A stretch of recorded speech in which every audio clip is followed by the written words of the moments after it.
Sesuai jadwal, calon jemaah haji asal embarkasi Palembang akan diberangkatkan perdana pada 7 Juli.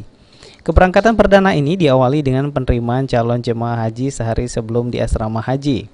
Pada tahun ini, jumlah calon jemaah haji dari Sumsel dan Babel mencapai 8.545 jemaah. Nantinya keberangkatan haji embarkasi Palembang akan dibagi dalam 2 gelombang dan 19 kloter.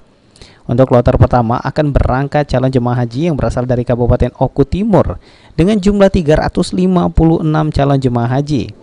Mereka yang akan berangkat pada Minggu pagi 7 Juli dengan maskapai Saudi Arabian Airlines, dan sehari sebelumnya seluruh calon jemaah haji sudah masuk ke asrama haji Palembang. Salah seorang calon jemaah haji asal Oku Timur, Santi, mengaku sangat senang sekali dapat masuk ke asrama haji dan besok sudah bisa diberangkatkan ke Tanah Suci untuk menunaikan ibadah haji. Ia menilai dengan sistem zonasi seperti saat ini dapat memberikan nilai tambah untuk aspek pelayanan para jemaah yang akan diberangkatkan. Ia berharap selama menjalankan ibadah haji dapat berjalan lancar dan dapat pulang dari Tanah Suci dengan selamat dan dalam kondisi sehat. Oh, besok kan keberangkatan nih Pak. Persiapan yang dilakukan sendiri apa sih Pak? Sebelum berangkat? Sebelum berangkat kita cek kesehatan dulu. Setelah itu kan ada manasik terakhir nanti kan bisa.